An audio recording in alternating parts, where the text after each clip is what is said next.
atau goes pelan-pelan, kemudian berhenti, mau stretching boleh pada saat itu, baru masuk ke latihan intinya lagi. Grafiknya tuh naik, turun dulu. Turun dulu, boleh stretching, atau kalau yang sudah biasa ya goes pelan-pelan sambil stretching di sepeda.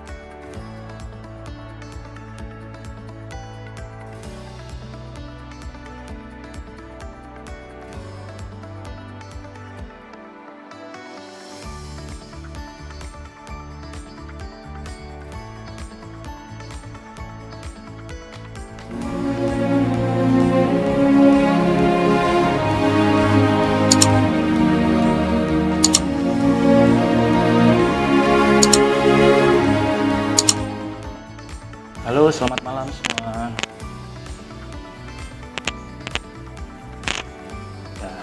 Sebentar lagi kita akan memulai sharing-sharing kita, ya, bertemakan perspektif fisioterapi di dalam olahraga sepeda. Nah, nanti pembicaranya ialah Kak Rashid ya. Kak Rashid ini beliau salah satu sekjen dari IFI, kemudian beliau juga hobi sekali sepedaan, jadi beliau sudah mengerti lah apa yang harus diperhatikan, kemudian perspektif fisioterapinya seperti apa dalam bidang sepeda, olahraga sepeda. Nah, bagi teman-teman yang ingin bertanya, nanti langsung aja tulis di kolom komentar. Nanti saya akan menyampaikannya kepada Kak Rashid ya. Oke, jadi kita tunggu dulu. Hobi berolahraga sepeda, jadi seperti itu. Nah, sekarang nih Kak, aktivitas sudah mulai, istilahnya apa ya? Sudah mulai sering untuk berolahraga sepeda nih Kak. Sebenarnya motivasinya selain apa ya? Selain menyehatkan itu apa sih Kak? Gimana? Motivasi kakak untuk suka sepeda gitu, selain menyehatkan gitu. Oke, sebelumnya sih memang selain menyehatkan, saya ingin sebenarnya mencegah kondisi penyakit kronis yang tidak menular. Saya pengen hari tua saya itu bagus, tidak ada masalah jantung, tidak masalah diabetes, dan masalah metabolisme lainnya. Ya, saya mencegah itulah tujuannya. Nah, dan saya juga sebenarnya selain itu juga saya menguji beberapa metode latihan untuk kardiovaskular dan meningkatkan daya tahan berdasarkan dari teori-teori di fisioterapi terkait dengan rehab jantung. Jadi saya coba ngembangin. Tapi jujur aja setiap program itu saya harus merasakan dulu, ya, karena prinsip saya adalah ketika sebelum diberikan ke pasien dalam praktiknya, saya harus coba dulu apa yang dirasakan yang mungkin akan dirasakan dalam suatu treatment tertentu. Gitu. Uniknya sih itu sebenarnya itu yang akan dirasakan. Jadi ketika kita berbicara kepada pasien ya, kepada pasien kita fisioterapi yang mau untuk mengembalikan fungsi ya, fungsi daya tahan ya, mungkin kalau di rumah sakit kok pasiennya cepat capek ya, ternyata ada beberapa cara untuk memperbaiki itu. Ya kan ada beberapa tahapan dan saya coba melakukan itu bertahap. Dan sampai sekarang pun saya coba bagaimana mendesain program latihannya khusus saya sendiri atau untuk orang lain pun cocok nggak seperti itu. Nah, sudah mulai seru ya teman-teman pembahasannya. Jadi bagi kalian yang ingin tahu lebih dalam silahkan tanya aja. Jadi supaya kita juga bisa enak sharing-sharingnya gitu ya. Nah, sebenarnya gini Kak, banyak sih pertanyaan kayak sekarang kan lagi viral nih Kak untuk olahraga sepeda ya.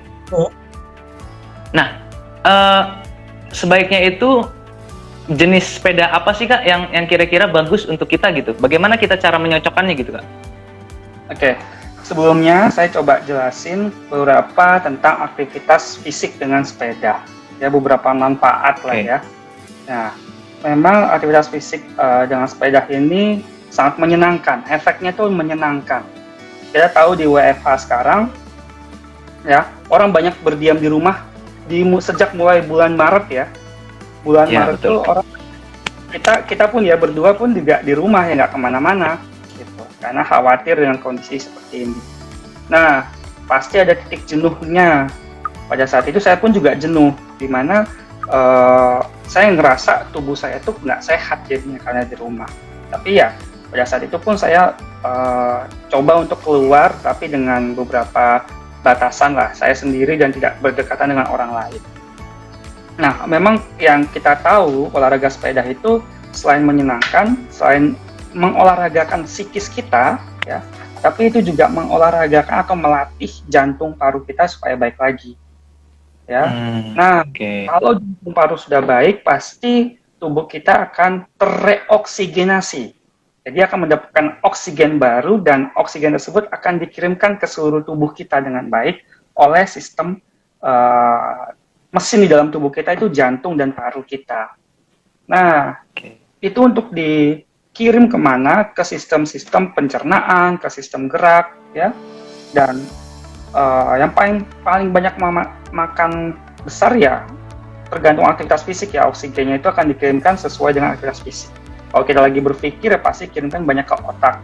Tapi kalau lagi makan banyak ke sistem pencernaan. Tapi kalau saat berolahraga itu otot-otot akan menerima oksigen lebih banyak dan memecah sistem energi yang ada di dalam tubuh kita.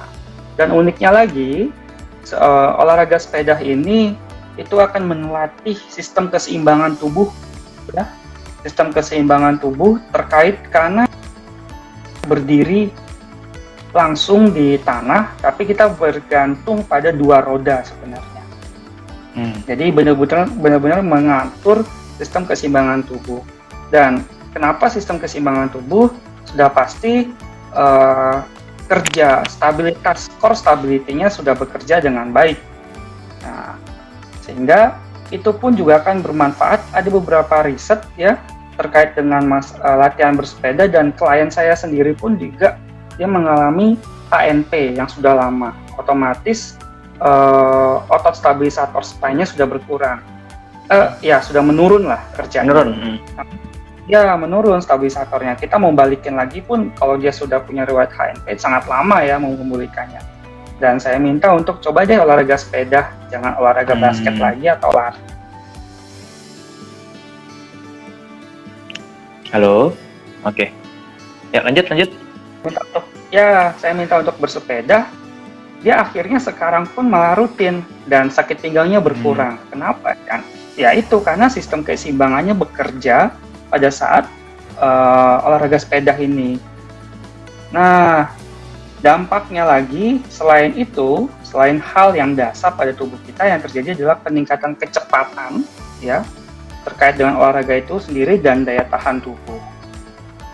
Nah, mau nggak mau pasti sistem metabolisme kita tuh bagus, ya, hormon kita bagus, dan sekarang tuh lagi naik-naiknya, gencar-gencarnya campaign tentang efek olahraga terhadap imunitas, ya, karena oksigen yang masuk dalam tubuh lebih banyak sebenarnya, ya kan, karena oksigen banyak yang menerima, ya kan, terus diserap oleh tubuh, hormon bekerja banyak, ya, dan ya imunitas pasti meningkat. Dan ini saya pun rasakan sendiri. Setelah 1 jam itu saya merasa sepeda setelah 1 jam itu rasanya menyenangkan sekali. Happy rasanya, yang tadinya mungkin sebelum latihan tuh aduh banyak yang dipikirkan, ya kan, tapi setelah 1 jam sepeda menyenangkan, happy rasanya. Jadi ya saya mau kerja, mau nanganin pasien berapa banyak pun juga kuat-kuat aja karena saya happy sebenarnya. Gitu. Jadi bisa sebagai stress relief juga ya kak ya untuk sepedaan itu? Ya, stress relief, betul. Di pagi hari, kalau di pagi hari saya merasa itu jadi energi, justru menjadi energi ya. Oke. Nah, terkait dengan tipe sepeda nih, tipe sepeda ya yang harus banyak sih tipe sepeda yang bisa digunakan. Yang paling standar adalah mungkin teman-teman sering lihat tuh MTB bentuknya dan murah ya, terjangkau. Tipenya XC atau atau sebutannya cross country. Ya, 100 km XC ya. Tapi banyak yang tipe sepeda itu yang level-level ya, profesional, amatir atau pemula, kemudian entusias ya atau profesional. Ya. Nah, selain itu ada beberapa sepeda BMX ya kan, dirt slope ya. atau ada trail ya yang sebenarnya itu sepeda-sepeda teknikal, bukan untuk sepeda harian ya Kak? Bukan harian, hobi ya. Hobi. Dan itu yang memacu adrenalin. Adrenalin. Yang seperti sepeda freeride, downhill ya. Downhill. Ya. Downhill itu sepeda adrenalin sebenarnya. Dan sepeda pun sekarang udah berlevel kelasnya, dari level yang murah sampai paling mahal, sampai Mungkin sekarang yang lagi viral itu yang ini ya Kak, yang berbentuk Sally gitu ya. Sally yang kecil itu yang lipat ya. Ya, Sally itu lucu kan. Dan secara mobilitasnya bisa dibawa kemana-mana. Ya, sekarang coba fleksibel ya. Lihat bagasi mobil orang, ya sekarang punya sepeda lipat di bagasinya. Selalu simple ya karena ya. Nah, kalau saya tipe penganut nih sepeda XC. Saya penganut sepeda XC itu apa tuh Kak? XC yang cross country. Cross country, tapi yang lebih serius gitu ya? Bukan MTB, tapi yang XC yang bisa lewat mana aja, tapi sepeda belusukan lah. Ngerti. Sepeda MTB tapi sifatnya XC yang lebih serius levelnya. Kemudian dan saya juga menganut ya sepeda road bike, karena road bike itu cepat dan saya hanya butuh latihan ringan dalam waktu singkat, dan efeknya olahraganya terasa banget. Dan si kedua ini, road bike dan XC ini sifatnya endurance. Ya, efeknya endurance, supaya efek ke tubuh saya banyak lah, perbaikan metabolisme dalam tubuh saya itu terjadi lebih baik lah setelah latihan-latihan yang sifatnya endurance lebih banyak. Dibandingkan dulu saya pernah coba sepeda downhill yang sifat saya di tubuh saya bukan orang yang berani adrenalin tinggi soalnya, dan saya paling dengan turunan curam. Jadi saya nggak menganut sepeda-sepeda yang bisa lompat, bisa turunan cepat, saya nggak bisa itu. Tapi saya kalau untuk yang endurance lumayan lah. Berarti yang safety lah ya istilahnya. Ya, safety tapi yang kena olahraganya banyak ya. Safety endurance-nya road bike atau XP. MTB ya. Nah. Wow. Ya. Lanjut boleh? Lanjut. Ya. Lanjut. Nah, kan udah tipe sepeda banyak sebenarnya. Tipe sepeda tadi sudah ada 8 atau 9 lebih banyak. Banyak lah tipe-tipenya. Sekarang karakternya nih, karakter pesepeda, ada pemula, ada hobi, ya. Kalau ada antusias, ya yang udah benar-benar di atasnya hobi itu antusias. Terus ada yang profesional. Saat ini banyak pesepeda pemula. Pesepeda pemula, ya mereka sebenarnya hanya ingin traveling keluar rumah, ya kan? Keluar rumah, keliling komplek. Yang tadinya saya sepedahan dari jam 6 pagi, ramenya jam 7 sampai jam 8, jam setengah 9 udah sepi. Itu biasanya pemula-pemula tuh.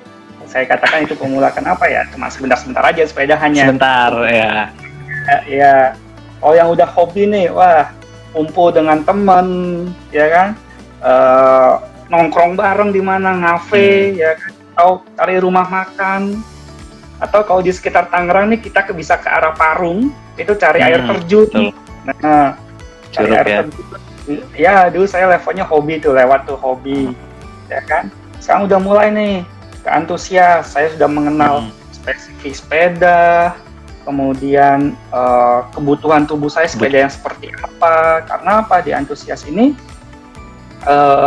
orang-orang yang udah mulai serius di atas hobinya, dan sepedanya biasanya lumayan lah harga-harganya.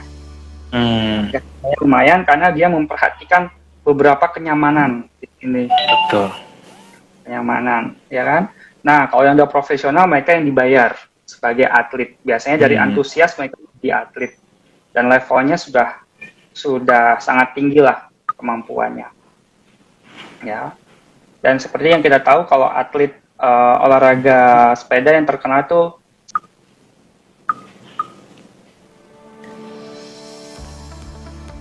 Halo? Oke. Di gunung. Paling cepet tuh, pakai road bike di paling cepet nanjaknya. Kayak jagoannya dia, atlet yang saya kenal ya. Tapi ada beberapa banyak. Sorry Kak, boleh diulangin atlet siapa Kak? Tadi sempat terputus. Cahyadi kalau nggak salah. Aiman Cahyadi. Oh, oke.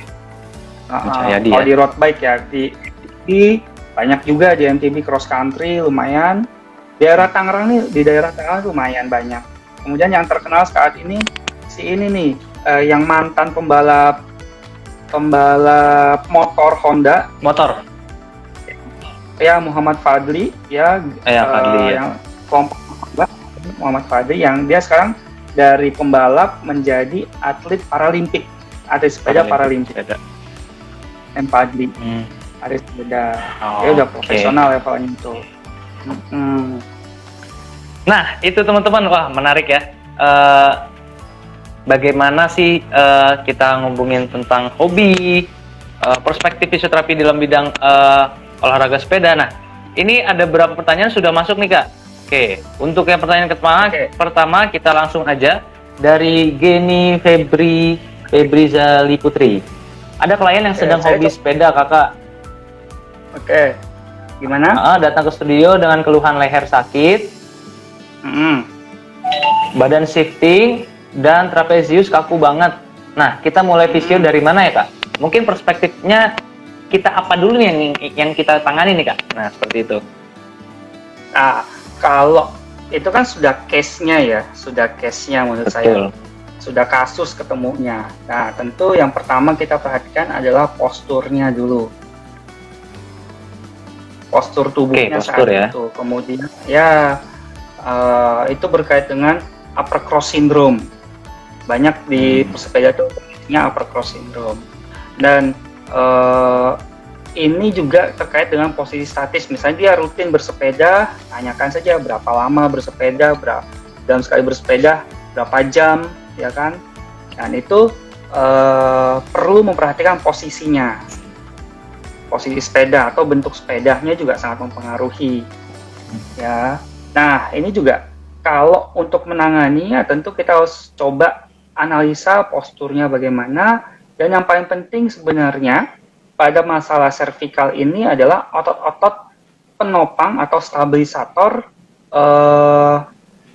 skapula. Kenapa saya bilang skapula? Karena si leher ini melayang, tulangnya melayang sama seperti lumba. Dia sangat bergantung oleh otot yang di sekitarnya dan penopangnya yaitu pada toraks. Nah, otot di sekitar leher itu sebenarnya nempelnya itu pada skapula. Kalau skapulanya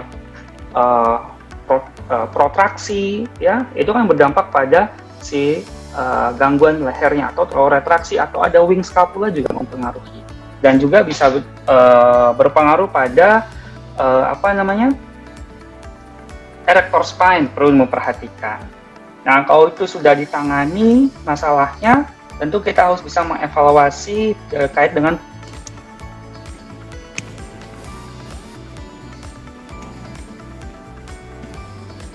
Halo? Halo? Terdengar suaranya? Sedikit terputus tadi Kak. Sudah sampai terkait dengan kalau sudah ditangani. Halo? Terkait dengan apa tadi Kak? Halo? Ya, terkait dengan itu, kalau sudah ditangani, maka langkah selanjutnya untuk mencegah supaya dia tetap bisa bersepeda, maka memperhatikan posisi sepedanya. Bersepedanya. Nah, di posisi bersepeda, misalnya terlalu membungkuk, itu juga bisa mempengaruhi. Terlalu tegang, juga bisa mempengaruhi. Di mana yang penting dia harus posisi dengan rileks. Tapi kalau pada atlet ya, kalau pada atlet posisinya harus se-aerodinamis mungkin. Aerodinamis mungkin karena apa? Saya katakan aerodinamis mungkin karena mereka harus bersepeda melawan angin. Musuh terberat di sepeda road bike itu angin. Angin ya? Di eksis, ya angin. Anginnya kencang juga berat, ya kan? Jadi membutuhkan posisi-posisi tertentu untuk bisa melawan angin tersebut atau memecah si anginnya. Sehingga dia bisa lebih cepat dan performanya juga lebih naik lagi. Oke. Terus selain itu, maka dari itu membutuhkan bike fitting sebenarnya. Ya, bike fitting. Bike fitting atau pengepasan ukuran dari sepeda terhadap tubuh kita. Jadi tinggi kita seberapa tinggi, kemudian panjang tangan, panjang badan itu disesuaikan ke sepeda kita. Jadi dicocokkan. Ya, kalau istilah fisioterapi bilang tuh pemeriksaan biomekanik sebenarnya. Ya, ini seperti gait analysis lah. Kalau kita pakai mesin gait analysis lah, mirip-mirip dengan itu. Tapi ini ditaruh di sepeda. Oke. Nah, dengan itu pun dengan menyesuaikan posisi sepeda, ya, maka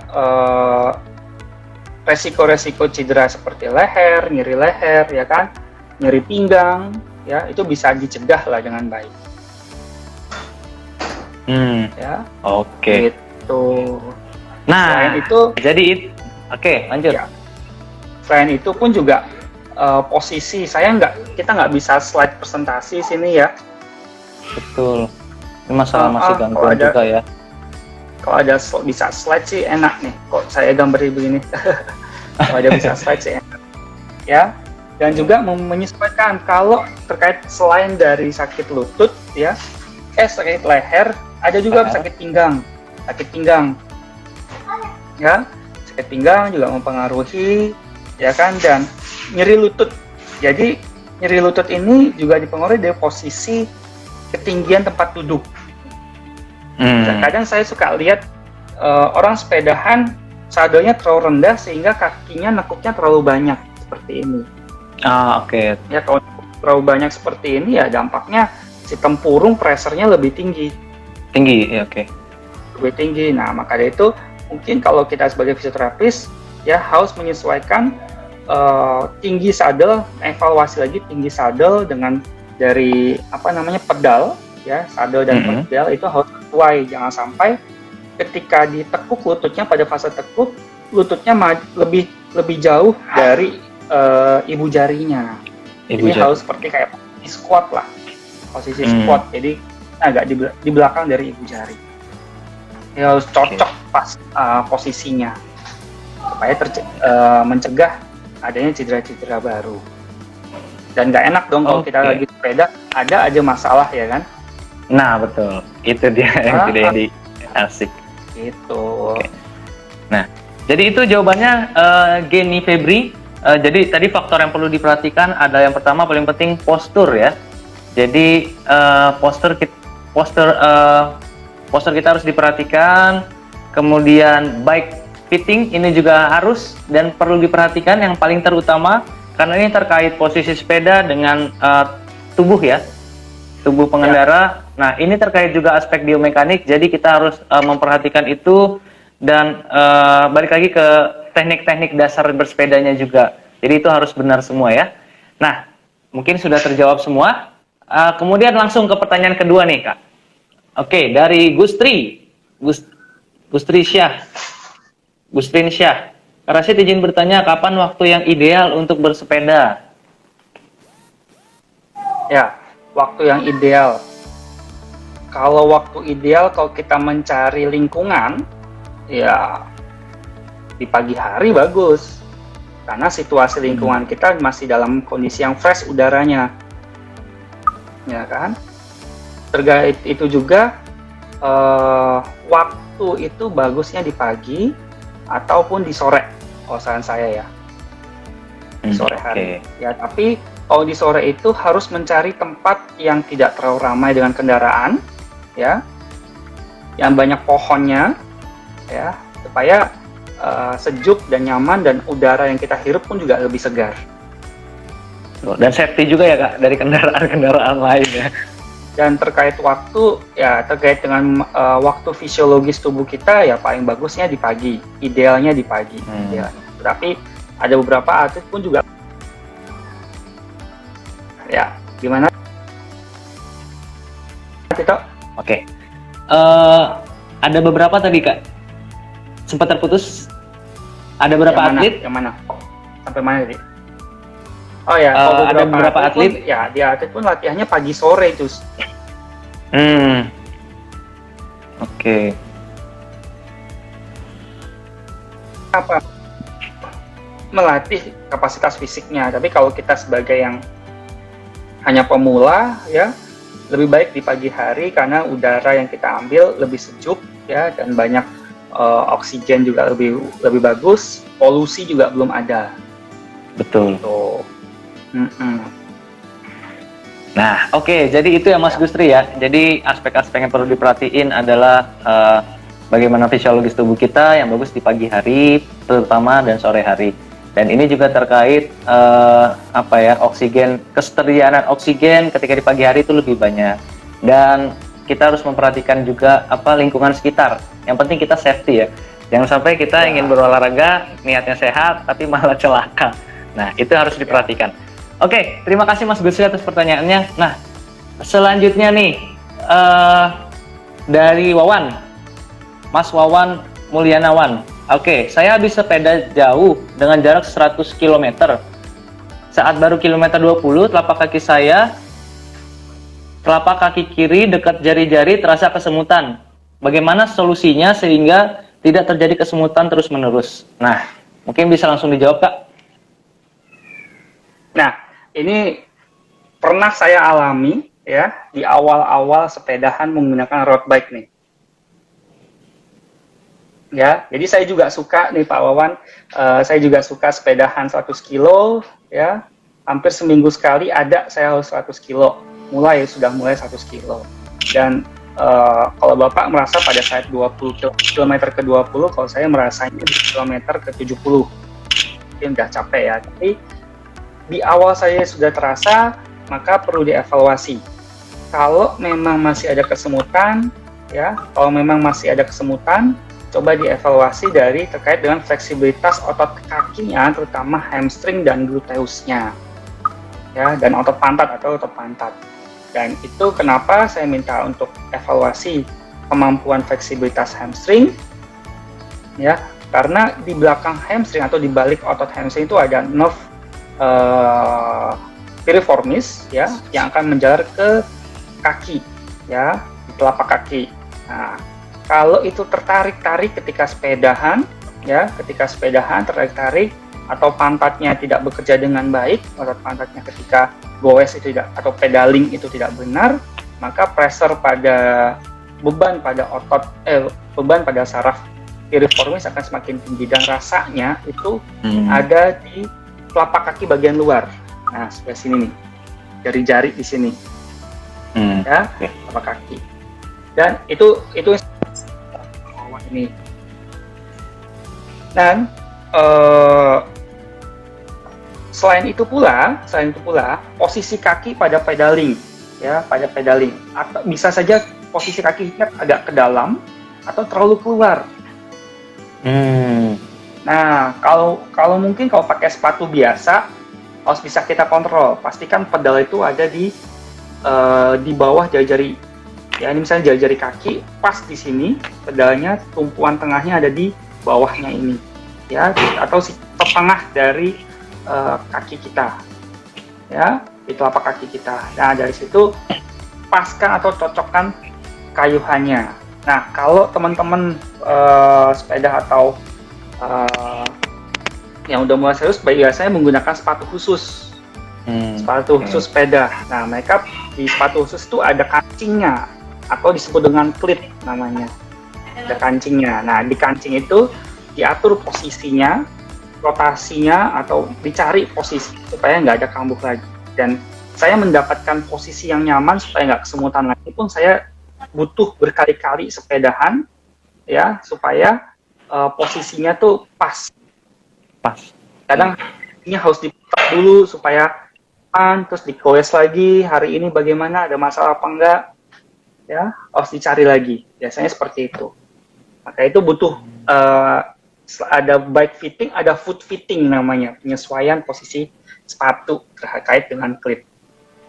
Nah, supaya nggak semua, coba cek fleksibilitas hamstringnya, ya, kemudian cek posisi kakinya ketika sepeda, evaluasi, lihat ke bawah bagaimana, tapi hati-hati lihat sepeda, jangan sampai meleng ya. ya. Kemudian apa itu namanya, memperhatikan, lihat posisi kaki, cari posisi, tahan posisi tersebut, misalnya pada posisi lurus ditahan, apakah selama 20 km ada lagi terasa atau tidak.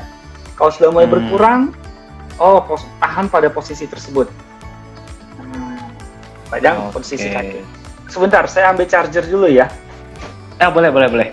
Nah, jadi itu ya jawabannya Mas Wawan. Jadi kita harus memperhatikan aspek foot fittingnya juga, kemudian foot fitting terkait bagaimana biomekaniknya, presisi atau tidak, pas atau tidak untuk Mas itu sendiri. Nah, ini memang yang banyak dialami oleh para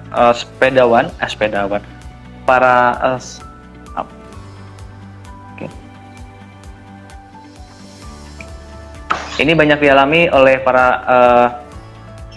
player sepeda ya. Jadi beberapa cedera-cedera yang sangat mengganggu ini pasti dipengaruhi oleh kalau tidak biomekanik atau teknik-tekniknya seperti apa, bagus atau tidak, sudah pas atau benar, kemudian bike fittingnya dan foot fittingnya itu sangat penting. Nah, semoga menjawab dari Mas Wawan. Oke, kita tunggu Mas Rasyidnya dulu, sedang mengambil chargeran. Nah, sudah semakin seru ya, pertanyaannya sudah semakin mendalam, case by case. Jadi teman-teman yang ingin bertanya langsung aja, karena kita masih akan on sampai 8:30 ya. Jadi teman-teman yang masih punya pertanyaan silakan langsung aja. Oke, halo Kak Rasyid? Ya. Oke. Ya. Lanjut yuk. Lanjut ya. Oke, tadi sudah ada lagi nih dari Eka, Bung Eka. Kalau sepedaan di malam hari itu baik atau tidak untuk kesehatan? Mohon penjelasannya.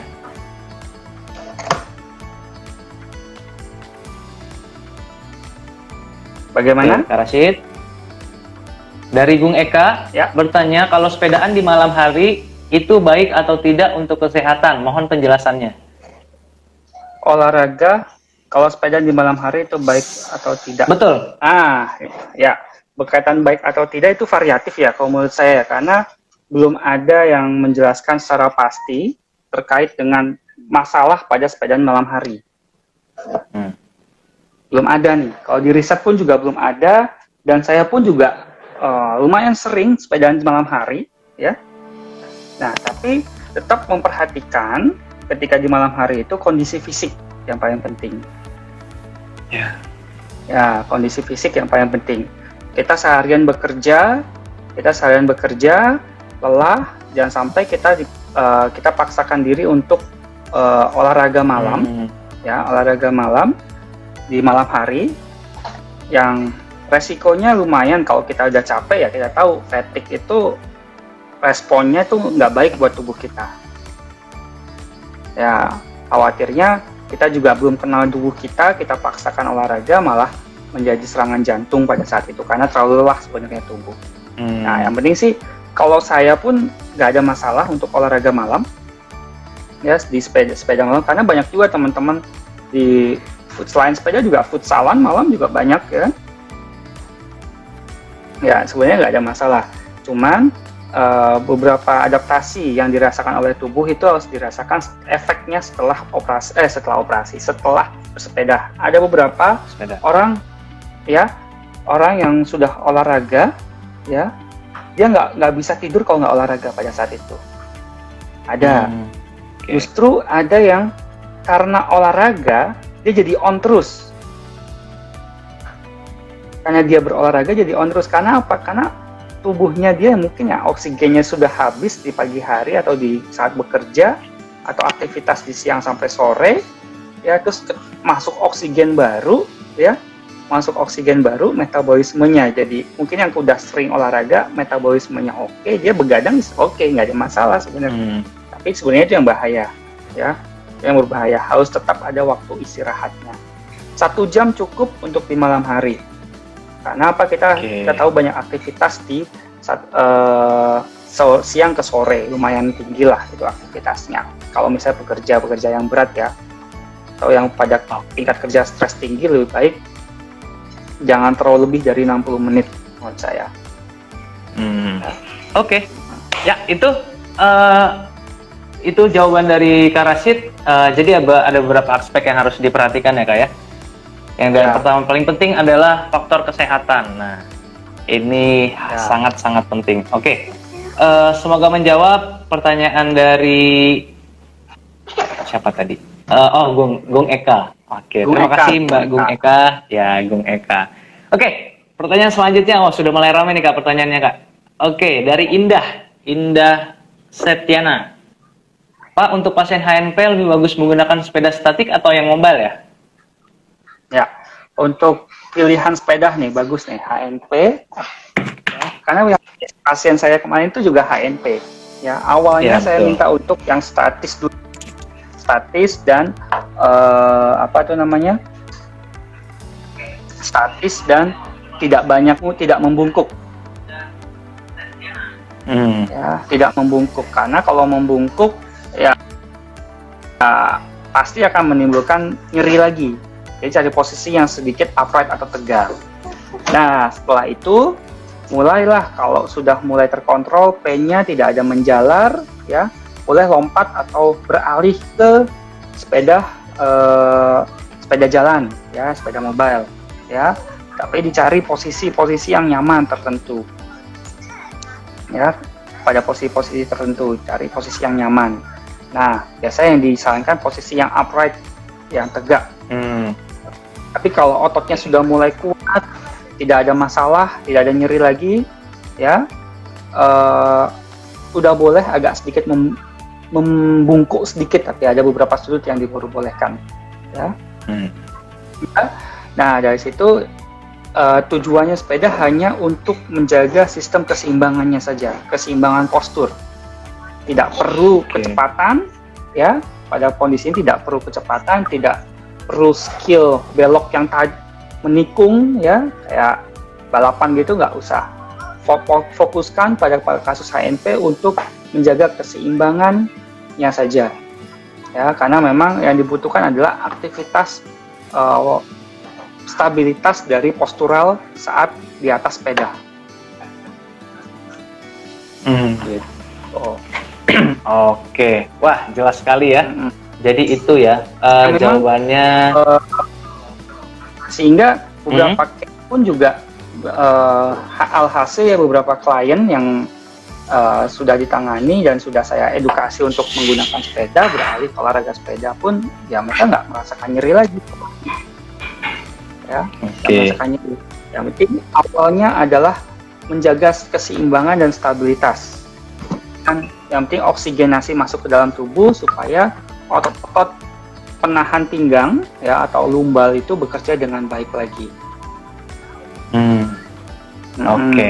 Nah, jadi itu ya Mbak yang harus diperhatikan Mbak Indah. Oke. Untuk pasien kasus HNP sangat penting untuk menjaga keseimbangan postural ya dalam sepedaan. Jadi itu harus diperhatikan dan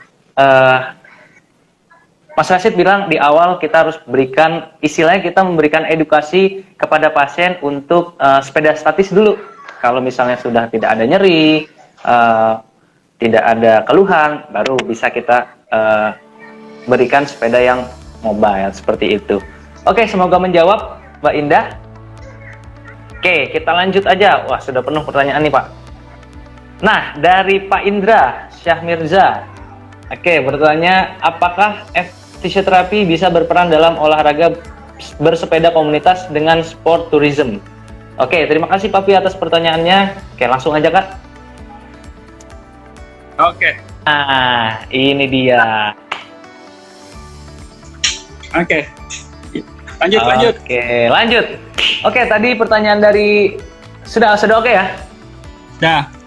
Oke. Terakhir pertanyaan dari Pak Indra. Apakah sport fisio? Terus sebentar saya juga lupa. Oke. Mana tadi? Apakah fisioterapi bisa berperan dalam olahraga bersepeda komunitas sebagai sport tourism?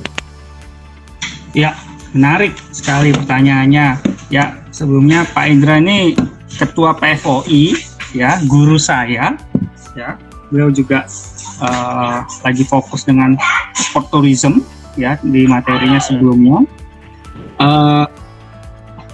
Pengalaman saya, ya, saya pernah gabung di komunitas MTB, ya, komunitas MTB di Tangerang, ya. Kemudian saya juga ada pernah, ya, ketemu orang lah di dalam komunitas tersebut. Terus saya pernah ikut tur Tangerang Anyer pada beberapa kondisi, beberapa grup, ya, dan itu kurang lebih lumayan banyak, ya. Nah, terkait dengan peran fisioterapi, justru saya di situ dalam komunitas lebih banyak mengedukasi, ya, pada kegiatan yang berkumpul, ya. Tidak banyak yang kayak tur yang terlalu berat, ya.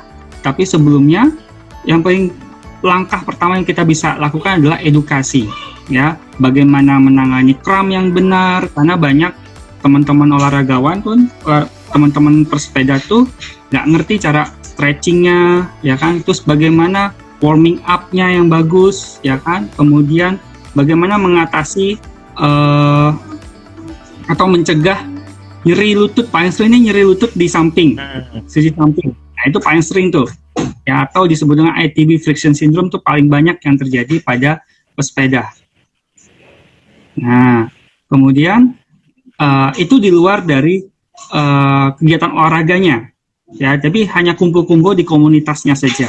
Tapi ketika pada saat saya mengikuti tur Tangerang Anyer, yang terjadi saya sebagai pesepedanya juga, tapi saya juga diandalkan sebagai medisnya di saat itu.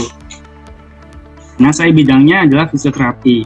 Dan pada saat itu pun saya berperan terkait dengan masalah kondisi cedera yang terjadi di lapangan atau terjadi di jalan kalau di sepeda, ya. Pada saat itu dialami salah satu cyclist kita keserempet truk kalau nggak salah. Sudah tua, ya, serempet truk dan dia sampai mental.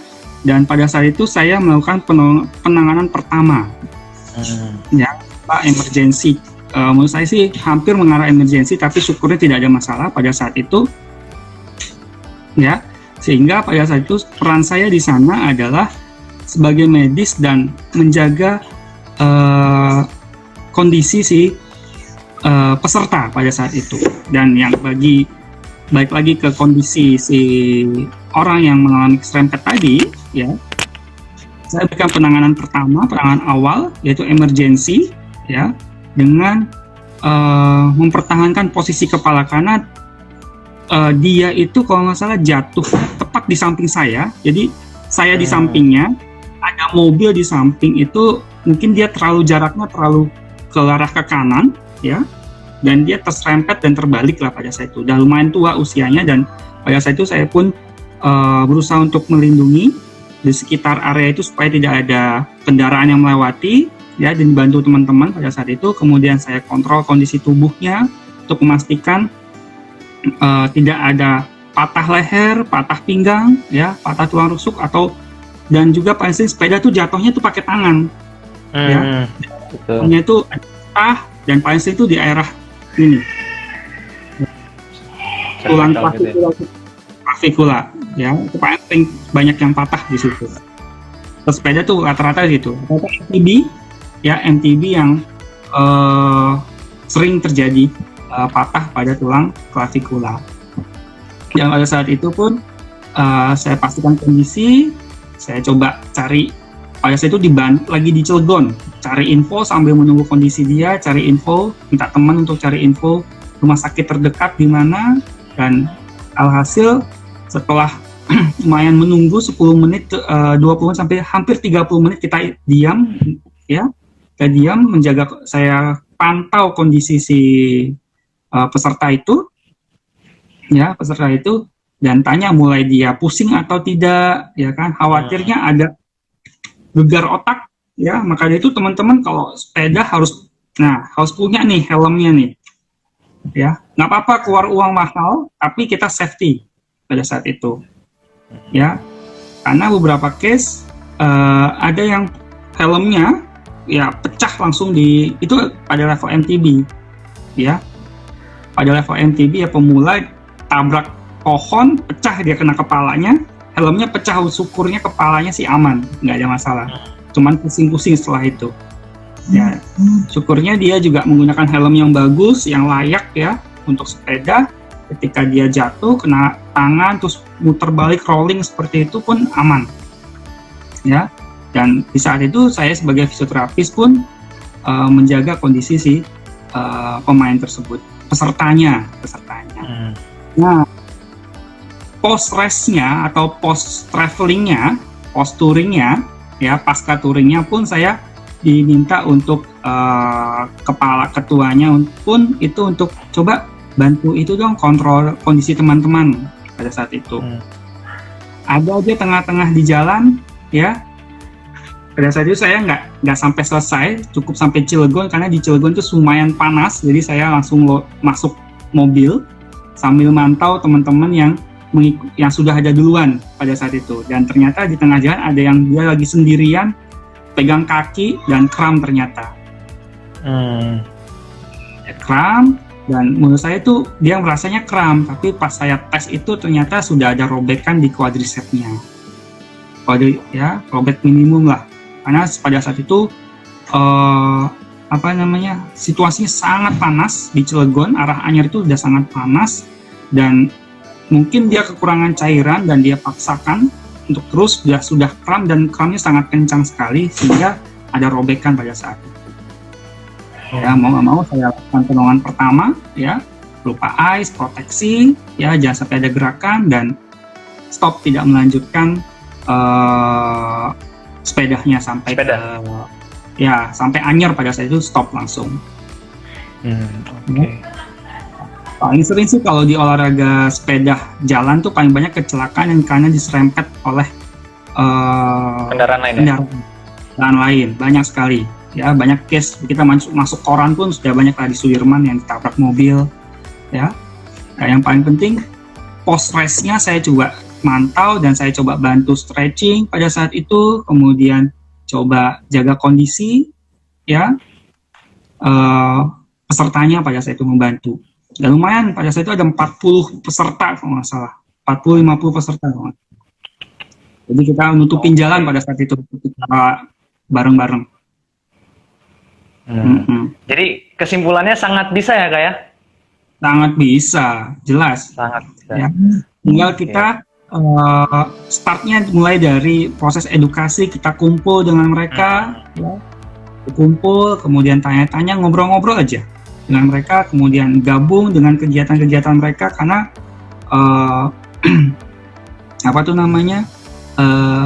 fisioterapis ya bagi mereka taunya hanya di rumah sakit saja, tapi kita harus olahraga harus bisa terjun di situ. Dan saya sebenarnya selain itu saya pengen terjun di situ supaya bisa masyarakat tahu tentang fisioterapi itu apa.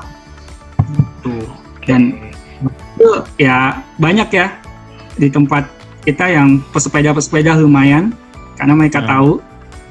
Dan saya juga share di YouTube-nya Aravisio pun tentang bagaimana melakukan pendinginan setelah sepeda, dan lumayan itu responnya sangat bagus. Oke, nah jadi seperti itu ya. Jadi sangat memungkinkan bagi fisioterapi untuk berperan penting dalam komunitas olahraga ya, terutama di sepeda. Oke, kita lanjut. Oke, mungkin ini pertanyaan kedua terakhir ya. Nah, dari Anggi, izin bertanya Kak Rashid, untuk durasi waktu atau kilometer untuk pemula bersepeda dan untuk yang mempunyai riwayat penyakit jantung dan paru, seperti apa Kak? Oke. Saya bahas yang pemulanya dulu, karena ada dua kondisi ya di sini. Yang pemula ini disarankan, misalnya kalau mulai bersepeda, start untuk melakukan startnya itu mengukur diri ketika 20 menit sepedahan ya, maksudnya sepedahan itu yang bukan yang santai ya. Kalau sepeda santai mungkin nggak akan merasa apa-apa, tapi kalau bagi pemula coba 30 menit agak serius kecepatannya. Jadi biasanya saran saya bagi pemula coba menggunakan komputer mini atau cyclocom namanya. Jadi kayak speedometernya sepeda, pasang di sepeda. Nah, jadi biar tahu berapa kecepatan kita, ya. Mungkin yang paling awal itu mulai dari 20 km per jam, atau kalau pakai MTB 15 km per jam itu sudah mulai berat, sudah agak berat. Ya, kalau sepeda road bike atau sepeda jalan tuh 20 km per jam lumayan cepat lah. Untuk pemula, ya, lumayan berat lah. Ya. Coba diatur kecepatan tertentu, ya, selama 30 menit.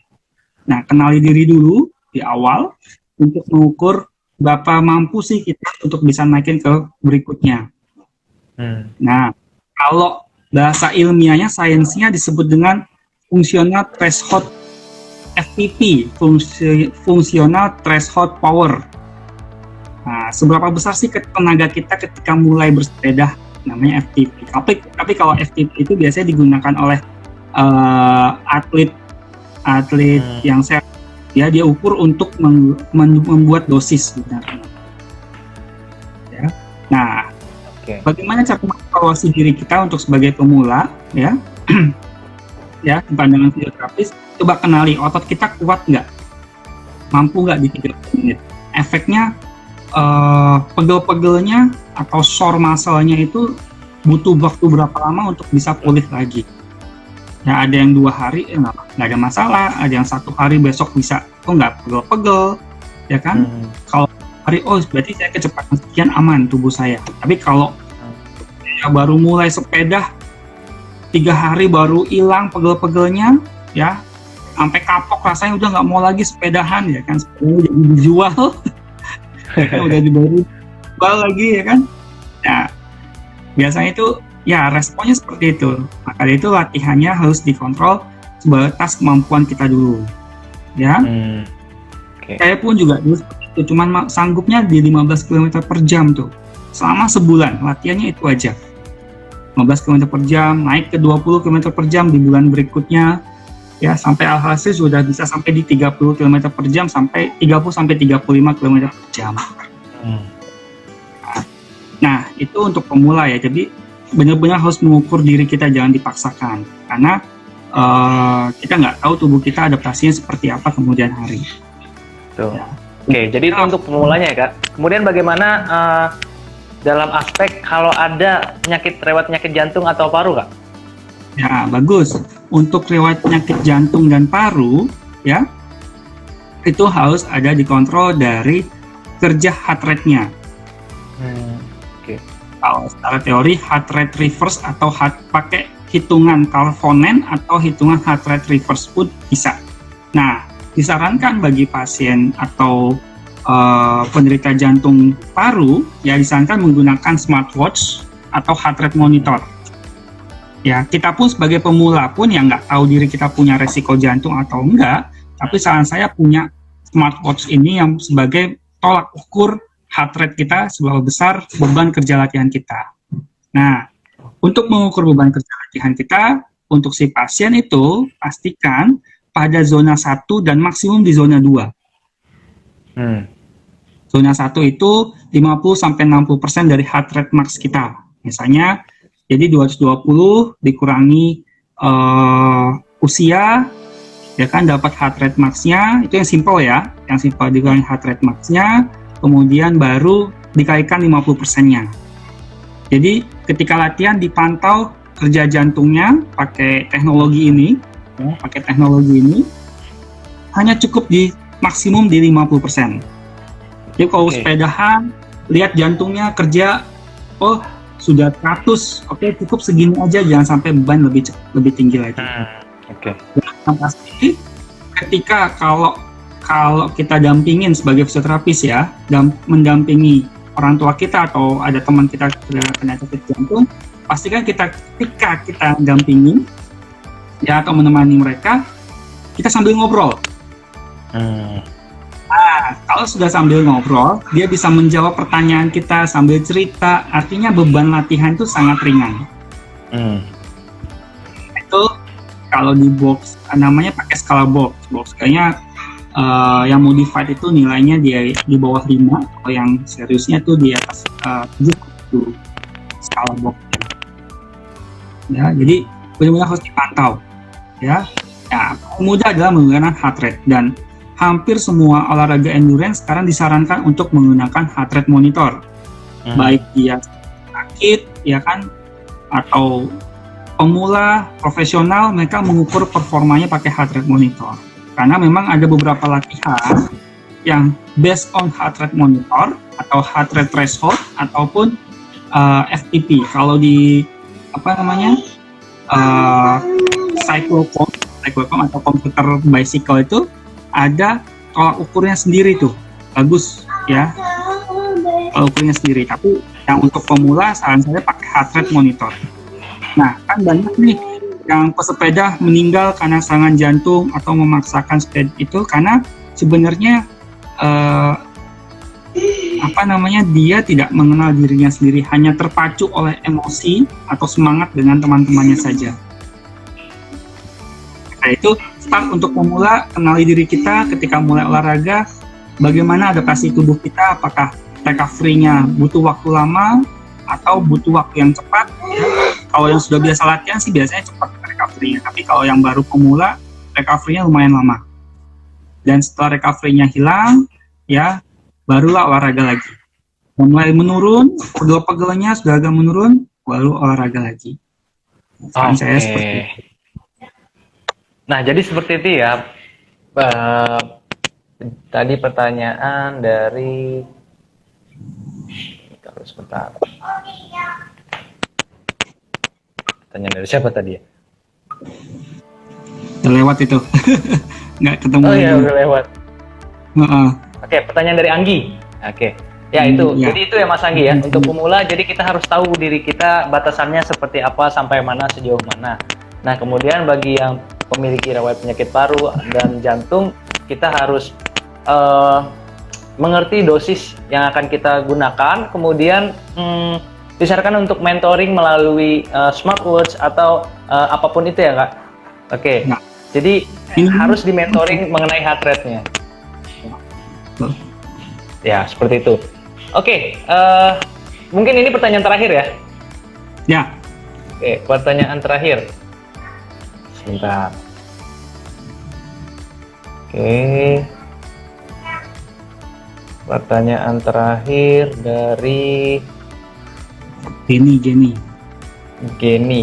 Oke, dari Geni. Warming up yang paling tepat untuk sepeda gimana Kakak untuk mencegah cedera? Mungkin sekaligus preventive injury ya, atau minimalisir injury program untuk sepedaan. Nah, seperti apa sih Kak? Nah, oke. Warming up yang tepat untuk pesepeda adalah yang pertama kita sepedahan dulu. Nah, yang pertama adalah sepedahan dulu, karena kita sebenarnya sepeda yang saya balik lagi ke awal, saya katakan bahwa olahraga ini adalah olahraga yang melatih jantung paru. Jadi kita harus panaskan dulu mesin utamanya, yaitu jantung parunya. Ya, dengan cara apa? Dengan cara bersepeda. Nah, setelah bersepeda itu berapa menit? 15 menit maksimum pemanasannya. Baru masuk ke latihan inti. Nah, di latihan inti itu boleh mau 20 menit, 30 menit, 40 menit ya, atau 45 menit ya. Itu boleh. Ya. Pertama adalah 15 menit pertama adalah sepedahan dulu ya, maksimum di 15 menit pertama. Karena apa? Kita akan meningkatkan kerja jantung paru. Naikkan pelan-pelan kecepatannya, naikkan pelan-pelan ya. Kalau sudah mencapai batas capeknya ya, udah mulai kok agak berat, turunkan sedikit. Yang penting jangan sampai terlalu bebannya terlalu besar. Ya, tujuannya apa? Kita ingin memanaskan mesin, yaitu sistem jantung paru kita bekerja dengan baik dulu. Nah, dari situ kita bisa sebagai pemula pun mengenal tubuh kita, jantung kita, apalagi kok rasanya 15 menit pertama udah dak-dik aja. Oh, berarti ini kecepatan sekian ini atau putaran kaki saya terlalu cepat. Bisa diturunin pelan-pelan. Nah, setelah 10 menit atau 15 menit boleh tuh stop dulu sebentar, melakukan stretching secara dinamis. Ya, saya punya pertama hamstring, kemudian rotasi pinggang, ya kan, menggerakkan menggerakkan stretching yang mencium lutut, minimal adalah mencium lutut atau stretching quadricep. Tapi yang paling penting adalah kita memanaskan sistem jantung parunya yang bagus. Oke. Nah, ya setelah itu baru otot-otot kita boleh di stretching lah, dilakukan stretching. Aman. Saya pun kalau di pola latihan saya itu 10 menit, setiap 5 menit tuh naik beban kerjanya.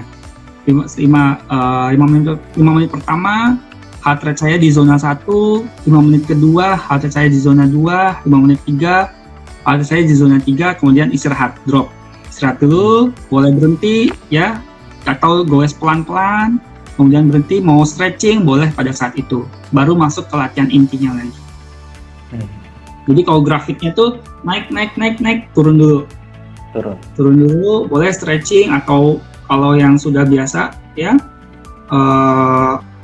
goes pelan-pelan sambil stretching. Di sepeda ada beberapa teknik stretching sepeda ya, lumayan skillnya, keseimbangannya lumayan banyak, saya suka lakuin itu. Mulai dari stretching hamstring pun bisa, stretching pinggang pun juga bisa ya, di posisi sepeda, lagi sepedahan tuh, sepeda lagi jalan tuh bisa ya kan, asal situasi lingkungannya bisa menyesuaikan, mendukung. Yang rame mendukung. Kalau saya senangnya di tempat yang sepi, lumayan lah sepi dan enak suasananya. Dan juga cari tempat sepeda supaya enak ke arah traveling, tempat-tempat yang menyenangkan lah, gunung, kota sebenarnya sana, ya kan. Habis itu baru masuk latihan inti. Latihan inti dinaikkanlah heart rate-nya ke titik yang ingin dilatih. Di mana itu? Misalnya di zona 2, tahan kerjanya di zona 2. Atau ditahan di kecepatan tertentu, kalau misalnya pakai speedometer ya, tahan kecepatan tertentu di situ. Itu bisa dilakukan seperti itu. Dan biasanya efeknya bagus. Ya. Okay. Dan sebagai fisioterapis pun juga harus bisa memantau, saya pun sebagai fisioterapis harus bisa memantau kerja jantung diri saya sendiri, agar apa? Ketika saya memberikan latihan kepada teman-teman yang membutuhkan fisioterapis, yang membutuhkan latihan aerobik, latihan daya tahan yang bagus, ya, khususnya pada case-nya jantung paru, rasanya pun sudah, rasanya seperti ini latihannya.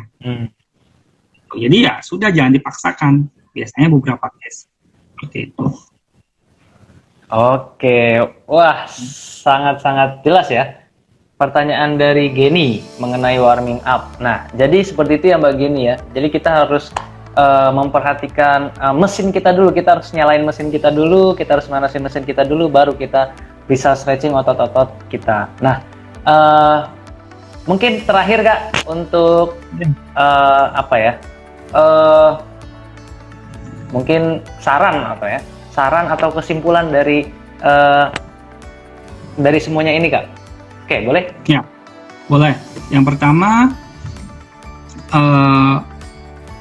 untuk bersepeda, pastikan kita tujuannya adalah memperbaiki melatih kerja jantung paru kita. Yang pertama itu, ya.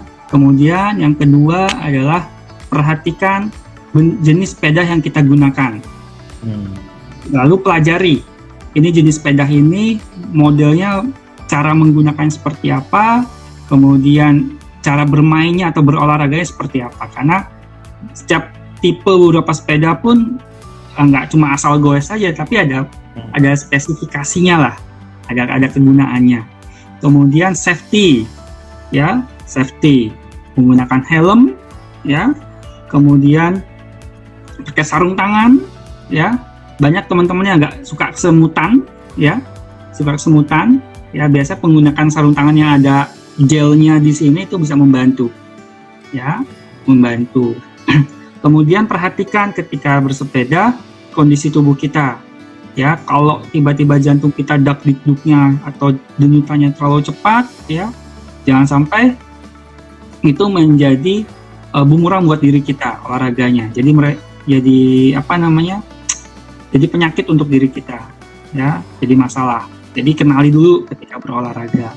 Ya, kemudian ketika sepeda patuhi lalu lintas. Banyak nih yang termasuk untuk diri saya sendiri ya, suka nyalip-nyalip lah karena biasa naik motor kayaknya.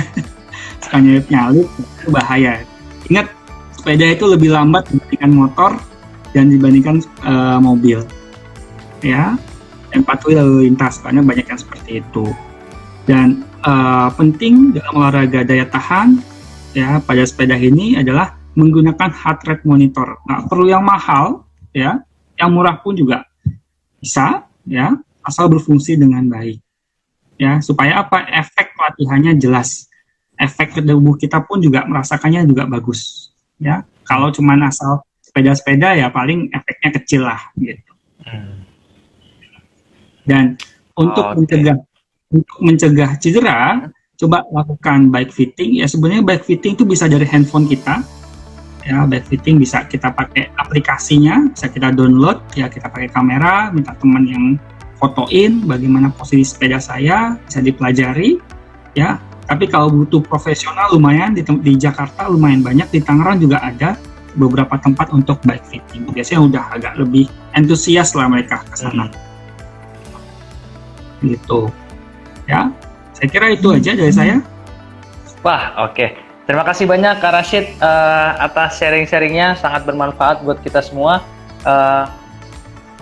Menambah ilmu juga bagi saya terutama, dan mungkin bagi teman-teman yang lainnya yang belum tahu mengenai bagaimana perspektif fisioterapi dalam dunia olahraga sepeda. Mungkin suatu hal yang baru terkait olahraga sepeda ini lagi naik daun ya, lagi viral ya. Jadi kita sebagai fisioterapis juga harus memperhatikan beberapa aspek yang sudah dijelaskan oleh Kak Rashid tadi.